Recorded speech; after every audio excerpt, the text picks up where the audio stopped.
나를 정신병자 취급해. 집에서 노는 년이. 도연의 눈이 뒤집혔습니다. 우리 여보, 뒤지게 맞아야 제정신이 돌아오지. 그리고 그의 발이 날아왔습니다. 옆구리, 뺨, 개처럼 정신을 잃을 만큼 맞았습니다.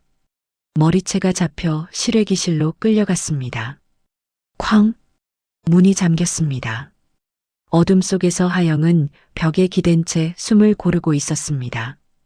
오늘의 이야기 시작 전에 댓글로 시청하고 계신 곳을 알려주시면 감사한 마음으로 정중히 인사드리고 싶습니다. 그럼 이야기 바로 시작하겠습니다.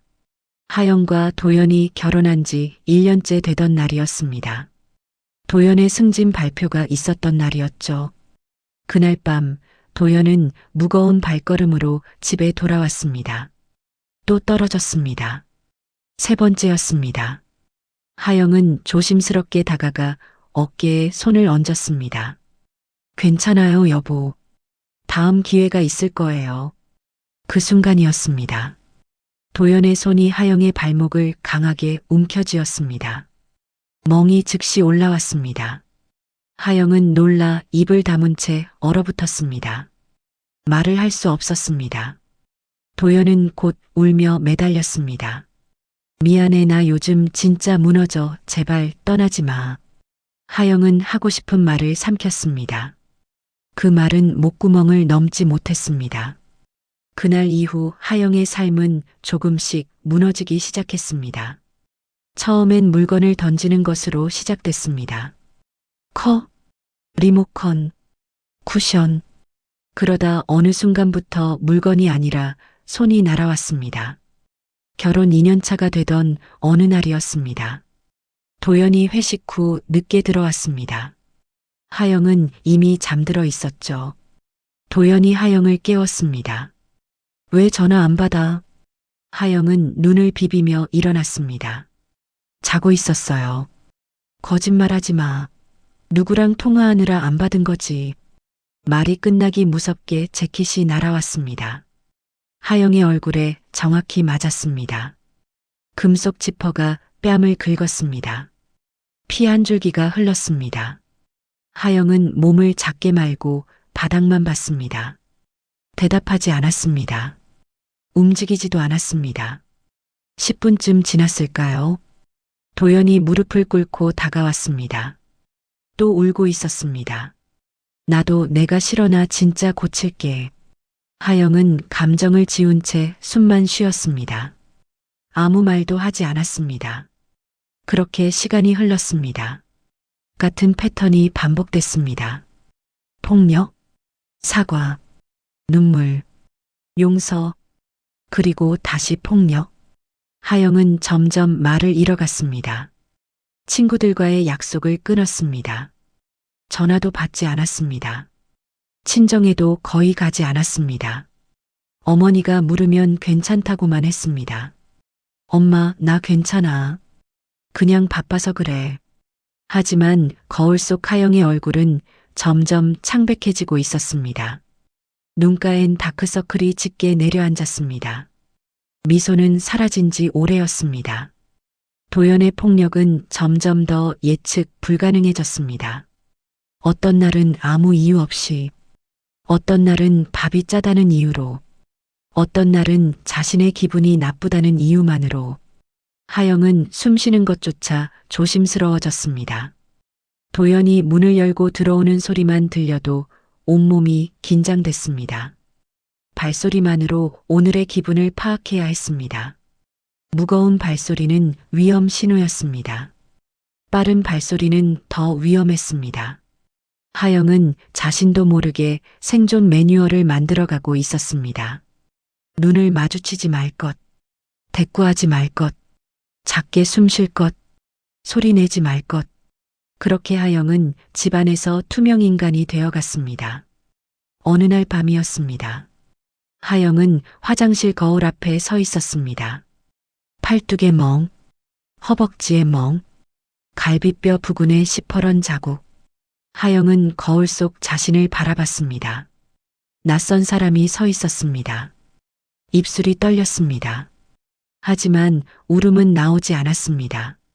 이미 눈물도 말라버린 것 같았습니다. 그때였습니다. 욕실 문이 열렸습니다. 거기서 뭐해? 도연의 목소리였습니다. 하영은 재빨리 긴 팔티를 입었습니다. 아무것도 아니에요. 빨리 나와. 내일 아침 일찍 나가야 하니까 도시락 싸놔. 네. 하영은 고개를 숙인 채 욕실을 나왔습니다. 그날 밤 하영은 부엌에서 도시락을 싸며 생각했습니다. 언젠가나 정말 죽을 수도 있겠다. 그 생각이 처음으로 선명하게 머릿속에 박혔습니다. 하지만 어떻게 해야 할지 몰랐습니다. 어디로 가야 할지도 몰랐습니다. 아니, 정확히는 갈 수 있을 거라고 믿지 못했습니다. 도연은 늘 말했습니다. 넌 나 없으면 아무것도 아니야. 내가 어디 가봤자 아무도 안 믿어. 다 내 잘못이야. 내가 날 이렇게 만든 거야. 하영은 그 말들을 믿기 시작했습니다. 자신이 잘못했다고, 자신이 부족하다고. 계절이 바뀌었습니다. 여름이 지나고 가을이 왔습니다. 폭력은 여전했습니다. 때로는 더 심해졌습니다. 하영의 몸은 점점 더 많은 상처로 덮여갔습니다. 보이지 않는 곳의 멍들, 긴 옷으로 가려지는 자국들. 하영은 더 이상 거울을 보지 않았습니다. 자신을 마주하는 게 두려웠습니다. 그리고 그의 겨울이 왔습니다. 김장을 해야 하는 날이었습니다. 하루 종일 배추를 다듬고 양념을 버무렸습니다. 팔은 부르트고 손은 까져 있었습니다. 한쪽엔 빨래가 산처럼 쌓여 있었습니다. 하영은 문득 깨달았습니다. 이대로라면 정말로 죽을 수도 있다는 것을. 그 감각이 이번엔 더 선명했습니다. 더 절박했습니다. 현관문이 열렸습니다. 하영의 어깨가 자동으로 굳었습니다. 그리고 그날 모든 게 바뀌기 시작했습니다. 그날은 김장하는 날이었습니다. 아침 일찍부터 하영은 배추를 씻고 절이고 양념을 만들었습니다. 손은 이미 빨갛게 부르튼 상태였습니다. 배춧잎 사이로 고춧가루가 스며들어 따가웠습니다. 오후가 되자 팔 전체가 저리기 시작했습니다. 허리도 끊어질 것 같았습니다. 거실 한쪽엔 빨래가 산처럼 쌓여 있었습니다. 설거지도 밀려 있었습니다. 하영은 잠시 주저앉아 손을 펴봤습니다. 손가락 마디마디가 뻣뻣했습니다. 그때 문득 생각이 들었습니다. 이대로면 언젠가 정말 죽겠다. 이 감각은 처음이 아니었습니다. 하지만 이번엔 달랐습니다. 더 선명했습니다. 더 절박했습니다. 하영은 천천히 일어났습니다. 이번엔 말해야 해. 3년 동안 삼켜온 말이었습니다. 도연에게 전문적인 도움이 필요하다는 걸 알았습니다. 이번엔 삼키지 말아야 한다고 생각했습니다.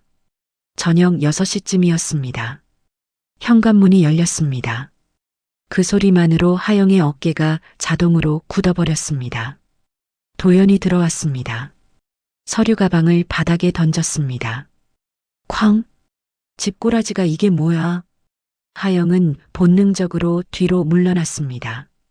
얼굴을 막았습니다. 하지만 이번엔 말을 삼키지 않기로 했습니다. 여보, 목소리가 떨렸습니다. 병원 가보는 게 좋을 것 같아. 아주 작은 목소리였습니다. 간신히 목구멍을 넘긴 말이었습니다. 하지만 그 순간 도연의 눈이 확 뒤집혔습니다. 뭐, 그냥 상담이라도 한번. 나를 정신병자 취급해. 도연의 목소리가 커졌습니다. 집에서 노는 년이 감히 나한테 병원을 가라고. 발이 날아왔습니다. 옆구리, 뺨, 허벅지. 하영은 바닥에 쓰러졌습니다. 도연이 하영의 팔을 비틀었습니다. 삐걱 소리가 났습니다. 아, 짧은 비명이 터져 나왔습니다. 도연이 하영의 머리채를 잡았습니다. 끌고 갔습니다. 실외기실, 작고 좁은 공간이었습니다. 여름엔 뜨겁고 겨울엔 차가운 곳이었습니다. 하영이 바닥에 밀려 들어갔습니다. 쾅! 문이 닫혔습니다. 잠금 장치 소리가 들렸습니다. 딸각! 어둠이었습니다. 하영은 벽에 기댄 채 숨을 고르려 했습니다. 옆구리가 쑤셨습니다. 팔이 저렸습니다. 울지 않았습니다. 그저 한마디만 중얼거렸습니다. 끝났어. 밤이 깊어갔습니다. 하영은 실외기 옆 바닥에 웅크리고 앉아 있었습니다. 어둠 속에서 천천히 숨을 쉬었습니다. 목이 말랐습니다. 입술이 바짝 타들어갔습니다. 하지만 두려움은 없었습니다. 이상하게도 마음이 고요했습니다. 이제 정말 끝이야. 그 생각만 반복됐습니다. 시간이 흘렀습니다. 몇 시간이 지났는지 알 수 없었습니다. 빛이 들어오지 않는 공간이었습니다. 하영은 벽에 등을 기댄 채 가만히 있었습니다. 다음 날 아침이었습니다. 도연이 일어났습니다. 출근 준비를 했습니다. 샤워를 하고 양복을 입고 넥타이를 맸습니다. 거울을 보며 머리를 빗었습니다. 평소와 다를 게 없는 아침이었습니다. 구두를 신었습니다. 현관으로 나가기 전 실외기실 문 앞에 잠시 섰습니다. 그리고 부엌으로 갔습니다. 물 한 컵을 따랐습니다. 햇반 하나를 꺼냈습니다. 다시 실외기실 문 앞으로 왔습니다. 문틈으로 물컵을 밀어 넣었습니다. 햇반도 던져 넣었습니다. 아무 말 없이 도연은 서류 가방을 들고 현관문을 나섰습니다. 죽게 둘 생각은 없었습니다. 하지만 살게 할 마음도 없었습니다. 하영은 문틈으로 들어온 물과 햇반을 봤습니다. 손을 뻗지 않았습니다. 만지지도 않았습니다. 그냥 벽에 기댄 채 가만히 있었습니다. 탈수 증상이 시작되고 있었습니다. 입안이 바짝 말랐습니다. 머리가 어지러웠습니다. 하영은 천천히 눈을 감았습니다. 아빠, 처음으로 아버지 생각이 났습니다. 아버지가 걱정할까봐, 어머니가 눈치챌까봐, 전화도 최소한으로만 받았습니다. 나 괜찮아. 바빠서 그래. 늘 그렇게 말했습니다. 하지만 이제 더 이상 괜찮은 척 할 수 없을 것 같았습니다. 시간이 흘렀습니다. 하영의 의식이 점점 흐려지기 시작했습니다. 몸이 떨렸습니다. 물 한 모금도 마시지 않았습니다. 햇반도 건드리지 않았습니다. 움직일 힘도 없었습니다. 그저 벽에 기댄 채 가만히 숨만 쉬고 있었습니다. 저녁이 됐습니다. 하영의 전화가 울렸습니다. 실외기실 밖에 있는 전화를 받을 수 없었습니다. 또 울렸습니다. 세 번째 전화가 왔습니다. 여전히 응답 없음. 어둠 속에서 하영은 눈을 감은 채 천천히 숨을 쉬고 있었습니다. 이제 그 생각만 희미하게 머릿속을 맴돌았습니다. 밤이 깊어갔습니다. 집안은 조용했습니다. 실외기실 안 하영은 여전히 그 자리에 있었습니다. 움직이지 않았습니다. 울지도 않았습니다. 그저 숨만 천천히 쉬고 있었습니다. 이틀째가 되어가고 있었습니다. 이틀째 되던 날 오전이었습니다. 친정아버지 박종환은 휴대폰을 보고 있었습니다. 하영에게서 연락이 없었습니다. 어제도 그제도 전화를 걸었습니다. 응답 없음. 다시 걸었습니다. 여전히 응답 없음. 세 번째 전화. 받지 않았습니다. 종아의 표정이 굳었습니다. 하영은 평소에도 연락이 뜸한 편이었습니다. 하지만 이틀 동안 완전히 연락이 두절된 건 처음이었습니다.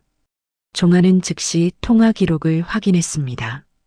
마지막 통화는 사흘 전이었습니다. 위치 추적도 했습니다. 계속 집에만 있었습니다. 움직임이 없었습니다. 종아는 직감적으로 느꼈습니다. 뭔가 잘못됐어. 오후 2시 종아는 관할 경찰서에 전화를 걸었습니다. 이틀째 연락 두절입니다. 생명과 신체 안전에 위험이 있다고 판단됩니다. 119와 관리사무소 합동으로 문 개방을 승인해 주십시오. 절차가 빠르게 진행됐습니다. 경찰총장의 요청이었습니다. 생명 위험 상황으로 판단됐습니다. 119 구조대가 출동했습니다. 관리사무소 직원도 함께 움직였습니다. 오후 3시 아파트 앞에 구급차가 도착했습니다. 관리사무소 직원이 마스터키를 들고 왔습니다. 남편은 출근으로 집에 없었습니다. 현관문이 열렸습니다. 하영 씨, 계세요. 구조대원이 큰 소리로 불렀습니다. 거실, 주방, 침실 모두 확인했습니다. 아무도 없었습니다. 그때 한 구조대원이 실외기실 문을 발견했습니다. 잠겨 있었습니다. 여기 잠겨 있습니다. 문고리를 돌렸습니다. 열리지 않았습니다. 안쪽에서 잠겨 있었습니다. 문 열겠습니다. 공구로 잠금 장치를 해제했습니다. 딸각, 문이 열렸습니다. 실외기 사이, 바닥, 웅크린 채 쓰러져 있는 사람, 하영이었습니다.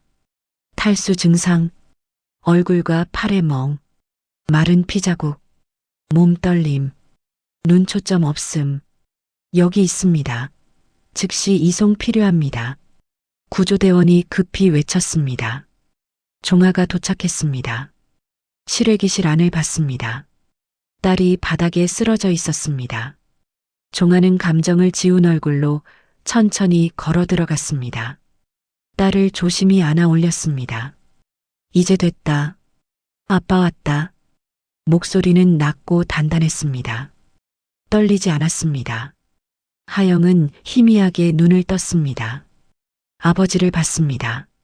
말은 나오지 않았습니다. 다만 눈물 한 줄기가 흘렀습니다. 종아는 딸을 구급차까지 안고 갔습니다.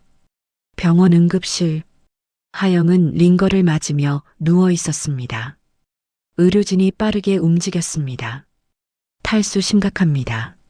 수액 투여 중입니다. 전신에 다발성 멍과 타박상이 보입니다. 팔 부위 염자 의심됩니다. 종아는 침상 옆에 서서 딸을 내려다봤습니다. 아무 말도 하지 않았습니다. 하영은 천천히 숨을 들이쉬었습니다. 정신이 조금씩 돌아오고 있었습니다. 1시간 후 담당 의사가 종아에게 다가왔습니다. 상해 진단서 발급 가능합니다. 전신 타박상, 염자, 그리고 감금으로 인한 탈수 증상이 명확합니다. 사진 촬영 부탁드립니다. 네, 이미 촬영 완료했습니다. 증거였습니다. 상해 진단서, 감금 진단서, 멍 사진, 타박상 사진, 실외기실 현장 사진 모두 확보됐습니다. 종아는 고개를 끄덕였습니다. 저녁이었습니다. 하영은 침상에 누워 천장을 보고 있었습니다. 링거줄이 팔에 꽂혀 있었습니다. 종아가 침상 옆 의자에 앉았습니다. 하영아. 하영이 천천히 고개를 돌렸습니다. 아빠가 늦었구나. 종아의 목소리가 낮게 깔렸습니다. 하영은 고개를 저었습니다. 아니에요. 제가 말 안 했으니까요. 목소리가 갈라졌습니다. 종아는 딸의 손을 잡았습니다. 이제 아빠가 처리한다. 넌 아무 걱정하지 마. 하영은 눈을 감았습니다. 눈물이 또 흘렀습니다. 하지만 이번엔 달랐습니다. 두려움의 눈물이 아니었습니다. 안도였습니다. 이제 정말 끝낼 수 있어. 그날 밤 종아는 병원 복도에서 전화를 걸었습니다. 형사 전문, 이혼 전문, 2명의 변호사에게 연락했습니다. 내일 아침 병원으로 와주십시오. 상담 필요합니다. 네, 총장님. 바로 가겠습니다. 전화를 끊었습니다. 종아는 창밖을 봤습니다. 밤하늘이 어두웠습니다. 표정은 여전히 차가웠습니다. 병실 안. 하영은 천천히 숨을 쉬고 있었습니다. 울지 않았습니다. 정신이 또렷해지고 있었습니다. 3년 동안 흐려져 있던 정신이 조금씩 깨어나고 있었습니다. 이제 내가 할 수 있는 게 있어. 하영은 눈을 떴습니다. 천장이 보였습니다. 형광등 불빛이 환했습니다. 실외기실의 어둠이 아니었습니다. 하영은 천천히 숨을 들이쉬었습니다. 시작이야. 진짜 시작이었습니다. 끝이 아니라 시작. 하영은 침상에 누운 채 천천히 다음을 준비하기 시작했습니다. 다음 날 아침 9시였습니다. 병원 상담실에 사람들이 모였습니다. 박종아, 변호사, 그리고 하영, 변호사 김도윤이었습니다. 형사와 이혼 전문이었습니다. 도윤은 서류 가방을 열었습니다. 서류들을 꺼내 테이블에 펼쳤습니다. 총장님, 먼저 확보된 증거부터 확인하겠습니다. 상해 진단서, 감금 진단서, 멍사진, 타박상 사진, 실외기실 현장 사진, 모두 정리되어 있었습니다. 이 정도면 충분합니다.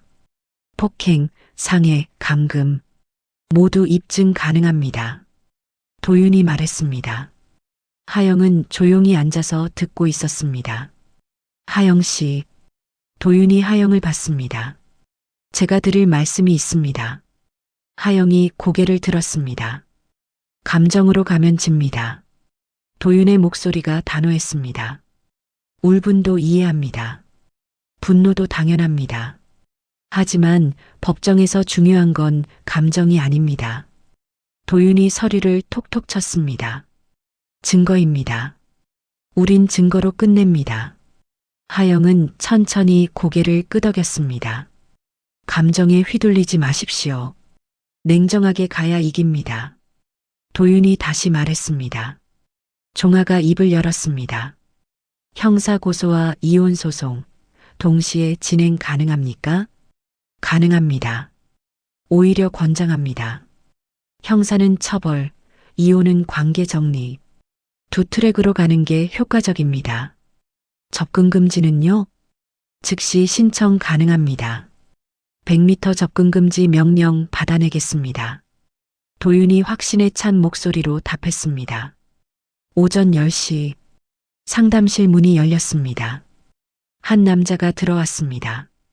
정신과 전문의 박서준이었습니다. 종아가 요청한 사람이었습니다. 서준은 자리에 앉았습니다. 총장님, 요청하신 자료 가져왔습니다. 서준이 파일을 꺼냈습니다. 남편분 이름이 최도연 맞습니까? 맞습니다. 과거 진료 기록이 있습니다. 하영이 깜짝 놀라 고개를 들었습니다. 네. 서준이 파일을 펼쳤습니다. 10년 전입니다. 대학 시절에 정신과 상담 기록이 있습니다. 무슨 내용인가요? 하영이 물었습니다. 충동 조절장애 의심 소견입니다. 분노 조절에 어려움이 있었고 폭력 성향도 보였다고 기록되어 있습니다. 침묵이 흘렀습니다. 하영은 입술을 깨물었습니다. 그때부터 서준이 계속 말했습니다. 가족관계 조사도 했습니다. 부모님께도 폭력을 행사한 적이 있다고 나와 있습니다. 부모님한테도요? 네. 어머니가 병원에 데려왔던 기록이 있습니다. 하지만 치료는 오래 지속되지 않았습니다. 본인이 거부했습니다. 도윤이 서류를 받아봤습니다. 이건 중요한 증거입니다. 결혼 전부터 폭력 성향이 있었다는 걸 입증할 수 있습니다. 서준이 고개를 끄덕였습니다. 맞습니다. 그리고 제 소견으로는 최도연 씨는 고위험군입니다. 어떤 의미입니까? 종아가 물었습니다. 충동 폭력 성향이 있고 치료를 거부했으며 반복적으로 폭력을 행사했습니다. 이런 경우 재발 가능성이 매우 높습니다. 서준이 침착하게 설명했습니다. 더 위험한 건 본인이 문제를 인식하지 못한다는 겁니다. 하영 씨가 병원을 권유했을 때 폭발했다고 하셨죠? 하영이 고개를 끄덕였습니다. 전형적인 반응입니다. 자기 문제를 부정하고 타인에게 책임을 돌립니다. 이런 사람은 스스로 치료받으러 오지 않습니다. 그럼 앞으로도 하영의 목소리가 떨렸습니다. 서준이 하영을 똑바로 봤습니다. 네. 치료받지 않는 한 폭력은 반복됩니다. 그리고 점점 더 심해집니다. 침묵이 흘렀습니다. 하영은 두 손을 꽉 쥐었습니다. 도윤이 말했습니다. 이 진료 기록 법정에서 사용 가능합니까? 가능합니다. 공공의 이익을 위한 경우 환자 동의 없이도 제출할 수 있습니다. 특히 폭력 사건의 경우 더욱 그렇습니다. 서준이 답했습니다. 좋습니다. 그럼 감정 소견서도 작성 부탁드립니다. 알겠습니다. 최도연 씨의 폭력 성향, 충동 조절 문제, 재발 가능성 등을 포함해서 작성하겠습니다. 종아가 고개를 끄덕였습니다. 오전 11시 회의가 마무리됐습니다. 도윤이 정리했습니다. 오늘부터 시작하겠습니다. 형사 고소장 접수, 접근금지 신청, 이혼 소송 준비. 동시에 진행합니다. 빠르게 부탁드립니다. 종아가 말했습니다. 물론입니다. 그리고 하영 씨. 도윤이 하영을 봤습니다.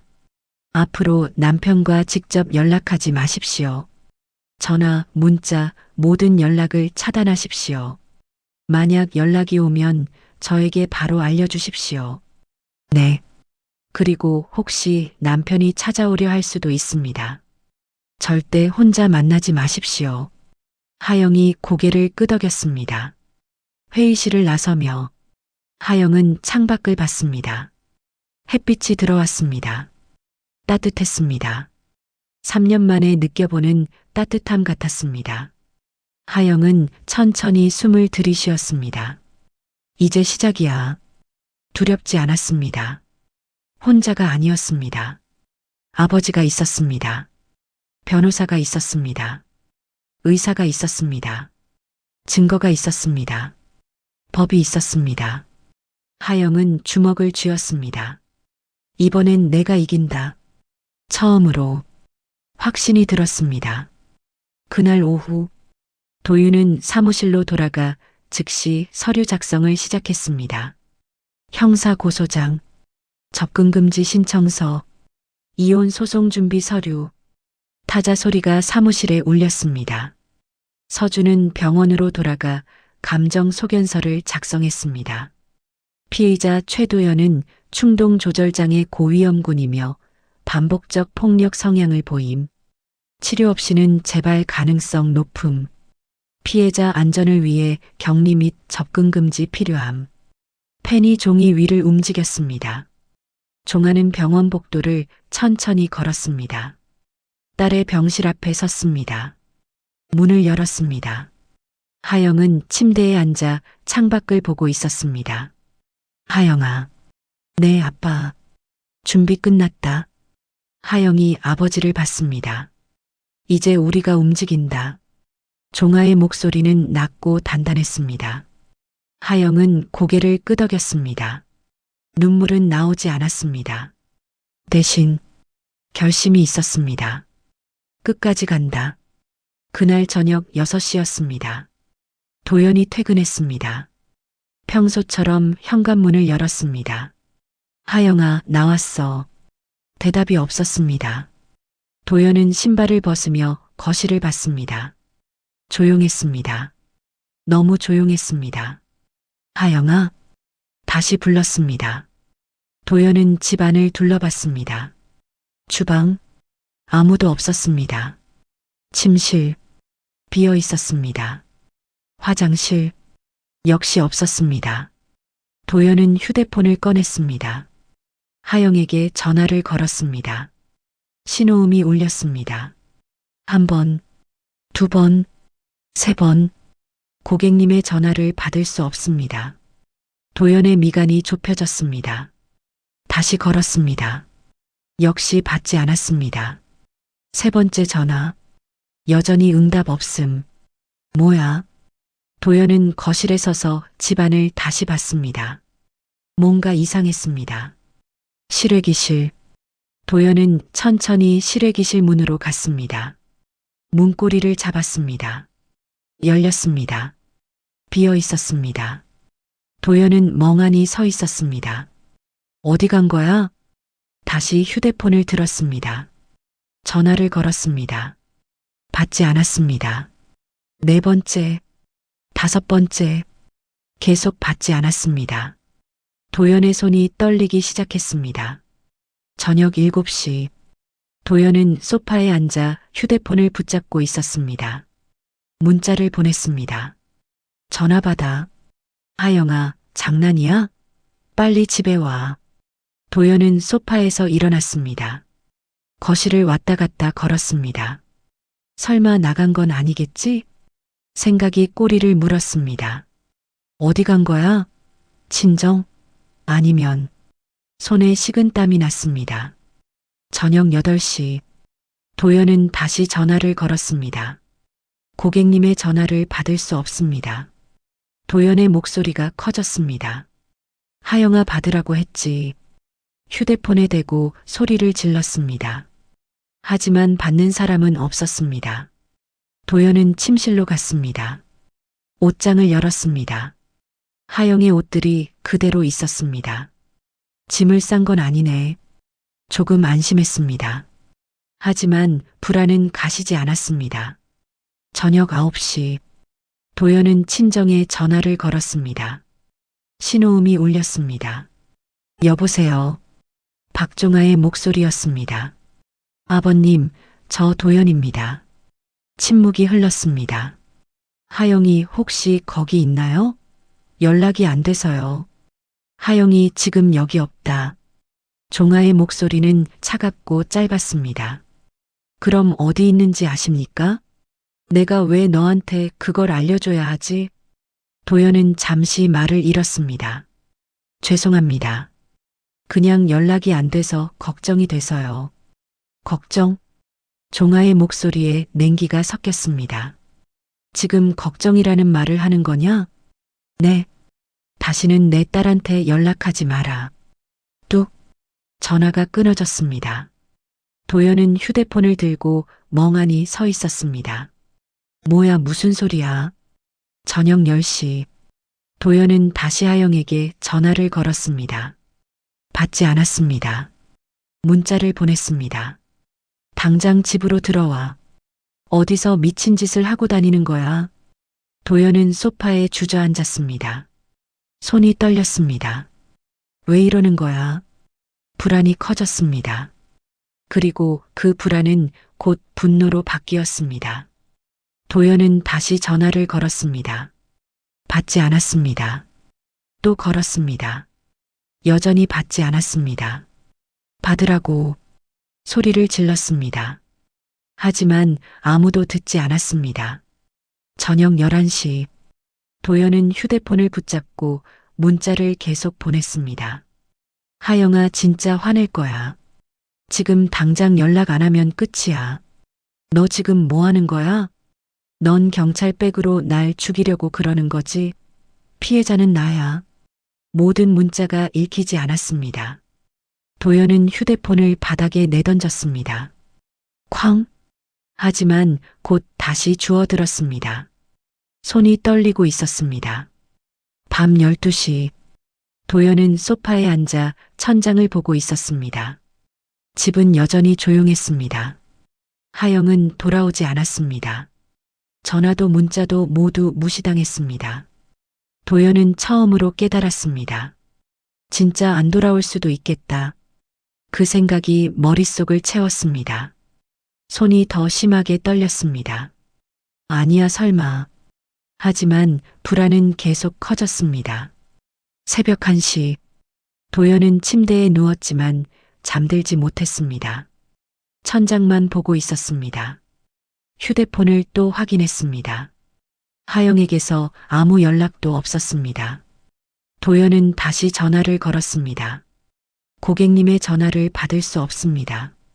도연은 휴대폰을 침대 옆에 던졌습니다. 눈을 감았습니다. 하지만 잠이 오지 않았습니다. 머릿속이 복잡했습니다. 왜 이렇게 된 거야? 내가 뭘 잘못한 거야? 하영이가 왜? 생각이 꼬리에 꼬리를 물었습니다. 새벽 3시, 도연은 여전히 잠들지 못했습니다. 일어나 거실로 나왔습니다. 불을 켰습니다. 텅 빈 거실이었습니다. 아무도 없었습니다. 도연은 소파에 앉았습니다. 머리를 감싸 쥐었습니다. 하영아, 작게 중얼거렸습니다. 하지만 대답은 없었습니다. 다음 날 아침, 도연은 거의 잠들지 못한 채 출근했습니다. 눈 밑에 다크서클이 짙게 내려앉았습니다. 회사에서도 집중이 되지 않았습니다. 휴대폰만 계속 확인했습니다. 하영에게서 아무 연락도 없었습니다. 점심시간에 다시 전화를 걸었습니다. 고객님의 전화를 받을 수 없습니다. 도연은 휴대폰을 꽉 쥐었습니다. 대체 뭐가 어떻게 된 거야? 불안과 분노가 뒤섞였습니다. 하지만 할 수 있는 건 아무것도 없었습니다. 하영은 전화를 받지 않았습니다. 문자도 읽지 않았습니다. 그 어떤 반응도 보이지 않았습니다. 도연은 처음으로 통제할 수 없는 상황에 놓였습니다. 그리고 그것이 그를 더욱 불안하게 만들었습니다. 그날 오후 도연의 휴대폰이 울렸습니다. 모르는 번호였습니다. 받았습니다. 여보세요? 최도연 씨 맞습니까? 낯선 남자의 목소리였습니다. 네, 그런데요. 저는 변호사 김도윤입니다. 도연의 얼굴이 굳었습니다. 폭행, 상해, 감금 혐의로 형사 고소장이 접수됐습니다. 곧 경찰 조사 받으실 겁니다. 뚝, 전화가 끊어졌습니다. 도연은 휴대폰을 든 채 얼어붙었습니다. 손이 떨렸습니다. 온몸이 차가워졌습니다. 뭐라고? 사흘 후였습니다. 도연은 경찰서 조사실에 앉아 있었습니다. 형사 2명이 맞은편에 앉았습니다. 최도연 씨, 폭행과 감금 혐의에 대해 조사하겠습니다. 형사가 서류를 펼쳤습니다. 저는 그런 적 없습니다.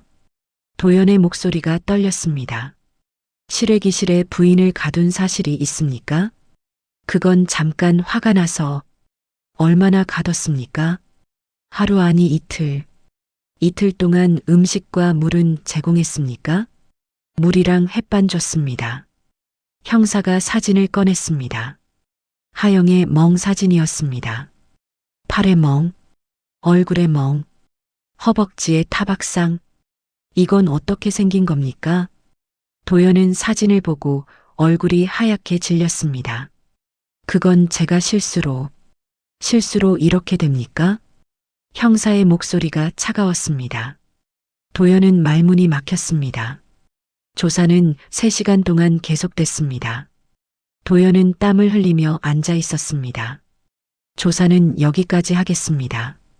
추가 조사가 필요하면 다시 연락드리겠습니다.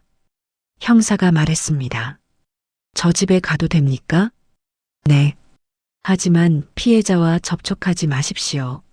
접근 금지 명령이 곧 발령될 겁니다. 도연은 고개를 끄덕였습니다. 경찰서를 나서는 도연. 주차장으로 걸어갔습니다. 차 앞에 섰습니다. 그때였습니다. 엘리베이터 문이 열렸습니다. 한 남자가 나왔습니다. 정장 차림, 경찰 출입증, 계급 표시, 경찰총장, 박종하였습니다. 도연의 발걸음이 멈췄습니다. 종하도 도연을 봤습니다. 두 사람의 시선이 마주쳤습니다. 도연의 얼굴이 하얗게 변했습니다. 핏기가 사라졌습니다. 입술이 파르르 떨렸습니다. 종하는 천천히 걸어왔습니다. 도연 앞에 섰습니다. 침묵이 흘렀습니다. 종하가 입을 열었습니다. 내가 손댄 건 목소리는 낮고 차갑고 단단했습니다. 내 딸이다. 도연은 숨이 막히는 것 같았습니다. 말이 나오지 않았습니다. 종아는 도연을 똑바로 봤습니다. 기억해라. 그 말만 남기고 종아는 돌아섰습니다. 천천히 걸어갔습니다. 도연은 그 자리에 얼어붙은 채 서 있었습니다. 손이 떨렸습니다. 다리도 떨렸습니다. 온몸에 식은땀이 흘렀습니다. 경찰총장, 그제야 깨달았습니다. 자신이 누구를 건드렸는지. 집으로 돌아온 도연, 소파에 주저앉았습니다. 머리를 감싸쥐었습니다. 어떡하지? 생각이 꼬리를 물었습니다. 휴대폰이 울렸습니다. 회사 인사팀이었습니다. 여보세요?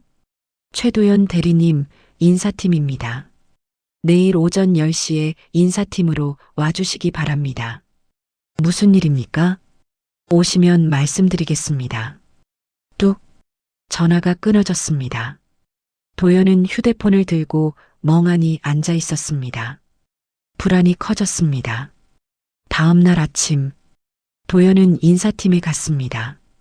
인사팀장이 서류를 꺼냈습니다.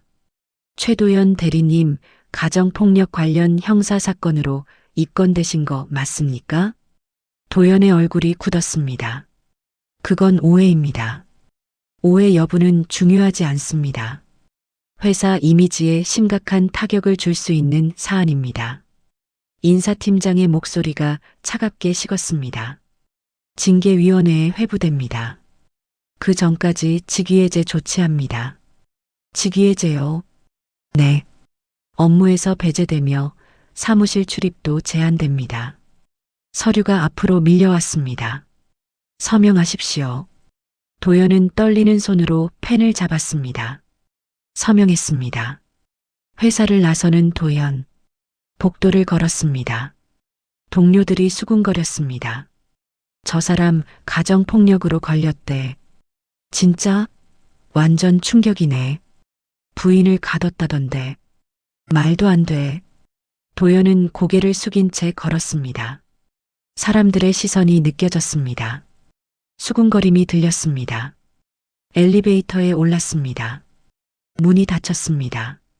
도연은 거울에 비친 자신을 봤습니다. 초췌한 얼굴, 다크서클, 떨리는 눈동자. 이게 내 모습이야? 며칠 후, 법원에서 접근금지 명령이 발령됐습니다. 100m 접근금지, 3년간 유효. 도연은 서류를 받아들고 멍하니 앉아 있었습니다. 하영이를 만날 수도 없다고? 현실이 실감나지 않았습니다. 며칠 전까지만 해도 하영은 집에 있었습니다. 자신의 말을 들었습니다. 자신이 통제할 수 있었습니다. 그런데 지금은 하영은 사라졌습니다. 연락도 되지 않습니다. 경찰 조사를 받았습니다. 회사에서 직위해제됐습니다. 접근금지 명령까지 받았습니다. 어떻게 이렇게 됐지? 도연은 소파에 쓰러져 있었습니다. 일주일 후 징계위원회가 열렸습니다. 도연은 회의실에 혼자 앉아 있었습니다. 임원 5명이 앞에 앉았습니다. 최도연 대리 형사사건이 진행 중이고 언론에도 보도될 가능성이 있습니다. 회사는 이런 사안에 대해 무관용 원칙을 적용합니다. 징계위원회 결정입니다. 해고 처분. 도연의 머릿속이 하얘졌습니다. 해고? 네. 즉시 발령됩니다. 서류가 앞으로 밀려왔습니다. 짐을 정리하고 오늘 중으로 퇴사 처리하십시오. 도연은 서류를 받아들고 일어났습니다. 다리에 힘이 없었습니다. 회의실을 나섰습니다. 회사 복도, 마지막으로 걷는 길이었습니다. 사람들은 그를 쳐다보지 않았습니다. 대신 수군거림만 공기처럼 떠다녔습니다. 저 사람 해고됐대. 당연하지. 가정폭력인데 부인 실외기실에 가뒀다던데. 완전 미친 사람이네.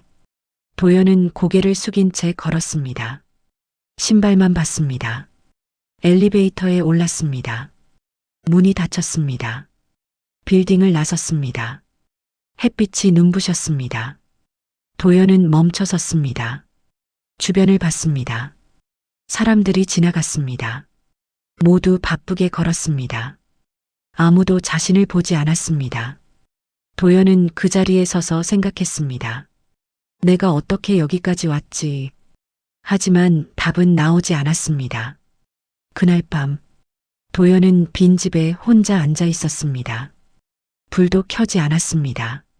어둠 속에서 가만히 앉아 있었습니다. 모든 게 무너졌습니다. 아내, 직장, 미래, 모두 사라졌습니다. 도연은 무릎을 안고 앉았습니다. 울지도 않았습니다. 그냥 어둠 속에 혼자 앉아 있었습니다. 그리고 처음으로 깨달았습니다. 끝났구나. 진짜로 끝났습니다. 한 달 후였습니다. 법원 복도. 도연은 변호사와 함께 앉아 있었습니다. 최악의 경우 실형도 가능합니다. 변호사가 조용히 말했습니다. 실형이요? 도연의 목소리가 떨렸습니다. 폭행, 상해, 감금. 세 가지 혐의 모두 증거가 명확합니다. 의료 기록, 사진, 현장 증거 모두 있습니다. 합의는 안 됩니까? 피해자 측에서 거부했습니다. 합의 의사가 전혀 없다고 합니다. 도연은 고개를 떨구었습니다. 법정, 판사가 들어왔습니다. 피고인 최도연, 일어서십시오. 도연이 일어났습니다. 폭행, 상해, 감금 혐의에 대해 심리하겠습니다. 검사가 증거를 제출했습니다. 의료기록, 진단서, 멍사진, 실외기실 현장 사진, 정신과 전문의 소견서, 모든 증거가 차례로 제출됐습니다. 피고인은 결혼 생활 중 지속적으로 피해자에게 폭력을 행사했습니다. 검사가 말했습니다. 특히 이번 사건은 이틀간 실외기실에 감금한 중대한 범죄입니다. 피고인은 과거에도 충동조절장애로 진료받은 이력이 있으며 부모에게도 폭력을 행사한 전력이 있습니다. 도연의 얼굴이 창백해졌습니다. 검찰은 징역 2년을 구형합니다. 쾅! 망치 소리가 울렸습니다. 이혼 소송도 진행됐습니다. 같은 날 오후, 가정법원, 하영이 증인석에 앉았습니다. 도연은 멀리서 하영을 봤습니다. 한 달 만이었습니다. 하영은 달라져 있었습니다. 얼굴에 생기가 돌았습니다. 눈빛이 또렷했습니다. 예전에 움츠러든 모습이 아니었습니다. 판사가 물었습니다. 결혼 생활 중 어떤 일이 있었습니까? 하영이 침착하게 답했습니다. 3년 동안 지속적으로 폭력을 당했습니다. 구체적으로 말씀해 주십시오. 발로 차이고 주먹으로 맞고 머리채를 잡혔습니다. 물건도 자주 던졌습니다. 도연은 고개를 숙였습니다. 마지막 사건은 어땠습니까? 실외기실에 이틀간 갇혀 있었습니다. 물과 햇반 하나만 던져졌고 그 외에는 아무것도 없었습니다. 왜 그런 일이 벌어졌습니까? 제가 병원에 가보자고 했습니다. 남편이 도움이 필요하다고 생각했습니다. 하영의 목소리는 떨리지 않았습니다. 그랬더니 폭력이 시작됐습니다.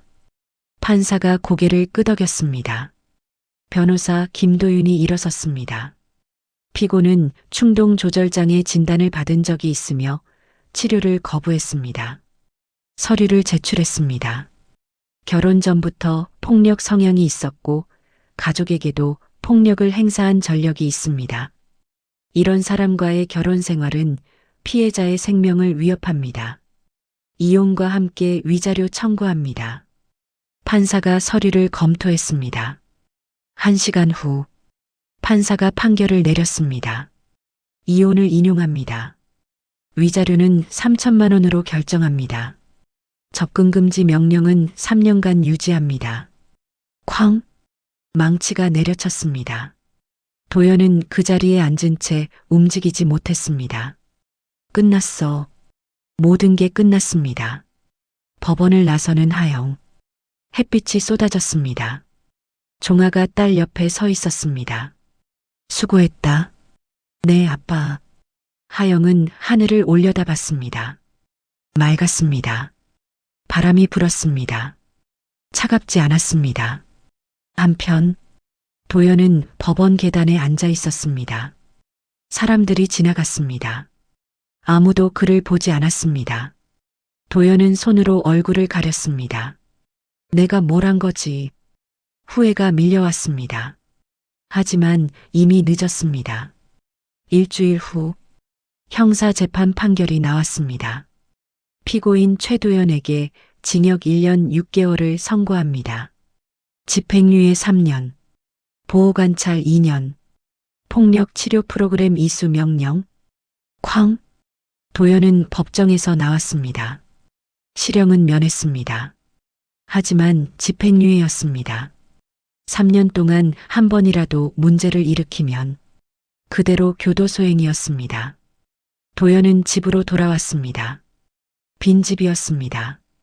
거실, 주방, 침실 모두 텅 비어 있었습니다. 하영의 흔적은 모두 사라졌습니다. 도연은 소파에 앉았습니다. 텔레비전을 켰습니다. 화면만 보고 있었습니다. 내용은 머리에 들어오지 않았습니다. 며칠 후 도연은 구직 사이트를 열었습니다. 이력서를 작성했습니다. 하지만 정과 기록, 집행유예 어디에도 쓸 수 없었습니다. 면접을 봐도 혹시 범죄 경력이 있으십니까? 네. 어떤 내용입니까? 폭행과 감금입니다. 아, 죄송하지만 저희는 계속 떨어졌습니다. 한 달이 지났습니다. 도연은 여전히 빈집에 있었습니다. 친구들도 연락이 끊겼습니다. 야, 들었어. 너 부인 때렸다며? 미안한데 나 좀 바빠서 나중에 연락할게. 뚝. 전화가 끊어졌습니다. 다시는 연락이 오지 않았습니다. 도연은 거울 앞에 섰습니다. 수염이 길게 자랐습니다. 머리도 헝클어져 있었습니다. 눈은 푹 꺼져 있었습니다. 이게 나야? 거울 속 모습이 낯설었습니다. 저녁이었습니다. 도연은 편의점 도시락을 먹고 있었습니다. 텔레비전에서 뉴스가 나왔습니다. 가정폭력 처벌 강화 법안이 통과됐습니다. 도연은 숟가락을 들고 멈췄습니다. 화면을 봤습니다. 피해자 보호와 가해자 처벌이 더욱 강화될 전망입니다. 도연은 숟가락을 내려놓았습니다. 식욕이 사라졌습니다. 밤이었습니다. 도연은 침대에 누워 천장을 보고 있었습니다. 잠이 오지 않았습니다. 머릿속이 복잡했습니다. 하영이는 지금 뭘 하고 있을까? 행복할까? 나를 용서할까? 생각이 꼬리를 물었습니다. 하지만 답은 없었습니다. 새벽이었습니다. 도연은 여전히 잠들지 못했습니다. 일어나 거실로 나왔습니다. 창밖을 봤습니다. 어두운 하늘이었습니다. 별도 보이지 않았습니다. 도연은 창가에 서서 생각했습니다. 내가 왜 이렇게 됐을까? 어디서부터 잘못된 걸까? 하지만 답을 찾을 수 없었습니다. 그리고 이제는 되돌릴 수도 없었습니다. 다음 날 아침, 도연은 보호관찰소에 출석했습니다. 보호관찰관이 말했습니다. 이번 주 폭력 치료 프로그램 시작합니다. 매주 화요일 오후 2시. 빠지면 안 됩니다. 네. 그리고 술 절대 금지입니다. 알코올 검사 받을 겁니다. 알겠습니다. 도연은 고개를 숙인 채 대답했습니다. 보호관찰소를 나섰습니다. 거리를 걸었습니다. 사람들이 지나갔습니다. 모두 바쁘게 움직였습니다. 도연만 천천히 목적 없이 걷고 있었습니다. 앞으로 어떻게 살아야 하지? 그 생각만 머릿속을 맴돌았습니다. 하지만 답은 나오지 않았습니다. 그저 걸을 뿐이었습니다. 텅 빈 거리를 혼자 6개월 후였습니다. 하영은 카페에 앉아 있었습니다. 창밖으로 햇빛이 들어왔습니다. 따뜻했습니다. 커피를 한 모금 마셨습니다. 고소한 향이 입안에 퍼졌습니다. 하영은 미소 지었습니다. 작지만 진짜 미소였습니다. 핸드폰이 울렸습니다. 친구에게서 온 문자였습니다. 하영아, 오늘 저녁 약속 잡을까? 오랜만에 보고 싶어. 하영은 답장을 보냈습니다. 좋아. 6시에 보자. 친구들과의 연락이 다시 시작됐습니다. 끊어졌던 관계들이 조금씩 이어지고 있었습니다. 카페를 나선 하영. 거리를 걸었습니다. 봄바람이 불었습니다. 머리카락이 날렸습니다. 하영은 걸음을 멈추고 하늘을 올려다봤습니다. 구름 한 점 없이 맑았습니다. 참 좋은 날이다. 그렇게 생각했습니다. 하영은 새 직장을 구했습니다. 작은 출판사였습니다. 편집 보조 일을 했습니다. 사람들은 친절했습니다. 하영 씨, 이번 원고 정말 잘 봐주셨어요. 고맙습니다. 하영은 웃으며 답했습니다. 일이 즐거웠습니다. 매일 아침 출근하는 게 기대됐습니다. 저녁이었습니다. 친구들과 식사를 했습니다. 하영아, 요즘 되게 밝아진 것 같아. 친구가 말했습니다. 그래, 응. 예전이랑 완전 달라 보여. 하영은 잠시 생각했습니다. 맞아. 나 달라졌어. 많이 힘들었지? 친구가 조심스럽게 물었습니다. 응. 진짜 힘들었어. 하영은 솔직하게 답했습니다. 하지만 이제 괜찮아. 정말로. 친구가 하영의 손을 잡았습니다. 잘 견뎌줘서 고마워. 하영은 고개를 끄덕였습니다. 눈시울이 붉어졌습니다. 하지만 슬픔의 눈물이 아니었습니다. 집으로 돌아온 하영. 작은 원룸이었습니다. 아담했습니다. 하지만 온전히 자신만의 공간이었습니다. 하영은 침대에 누워 천장을 봤습니다. 형광등 불빛이 환했습니다. 실외기실의 어둠이 아니었습니다. 하영은 천천히 숨을 들이쉬었습니다. 이제 내 삶은 내 거야. 그 생각이 확신으로 자리 잡았습니다. 주말이었습니다. 하영은 친정을 방문했습니다. 종아가 문을 열었습니다. 왔구나. 네, 아빠. 하영은 집 안으로 들어갔습니다. 어머니가 부엌에서 나왔습니다. 하영아, 많이 먹어야 해. 너무 말랐어. 엄마, 나 살 다시 찌고 있어. 하영은 웃으며 답했습니다. 식탁에 둘러앉았습니다. 따뜻한 밥상이었습니다. 하영아, 요즘 어때? 종아가 물었습니다. 좋아요. 회사도 괜찮고 사람들도 좋아요. 밤에 잘 자니? 네. 요즘엔 잘 자요. 하영은 편안하게 답했습니다. 종아는 딸을 바라봤습니다. 표정이 부드러워졌습니다. 잘하고 있구나. 네, 아빠. 식사 후 하영은 거실 창가에 서서 밖을 봤습니다. 아파트 단지 안나무들이 보였습니다. 새순이 돋아나고 있었습니다. 봄이었습니다. 종아가 옆에 섰습니다. 하영아. 네. 아빠가 미안하다. 하영이 아버지를 봤습니다. 왜요? 더 일찍 알아챘어야 했는데. 종아의 목소리가 낮게 깔렸습니다. 하영은 고개를 저었습니다. 아니에요. 제가 말 안 했으니까요. 그래도 아빠, 이제 괜찮아요. 정말로. 하영은 아버지의 손을 잡았습니다. 제가 이겨냈잖아요. 종아는 딸의 손을 꽉 잡았습니다. 그래, 내가 잘 이겨냈다. 그날 밤 하영은 집으로 돌아왔습니다. 샤워를 하고 침대에 누웠습니다. 핸드폰을 열었습니다. 사진첩을 봤습니다. 최근 찍은 사진들이었습니다. 친구들과의 사진, 카페에서 찍은 사진, 하늘을 찍은 사진, 모두 밝았습니다. 하영은 사진들을 보며 미소 지었습니다. 며칠 후, 하영은 법원에서 최종 판결문을 받았습니다. 모든 절차가 끝났습니다. 이혼 확정, 위자료 확정, 접근 금지 확정, 모든 게 정리됐습니다. 하영은 법원 계단에 섰습니다. 하늘을 올려다봤습니다. 구름이 천천히 흘러갔습니다. 하영은 깊게 숨을 들이쉬었습니다. 그리고 천천히 내쉬었습니다. 끝났어. 진짜로.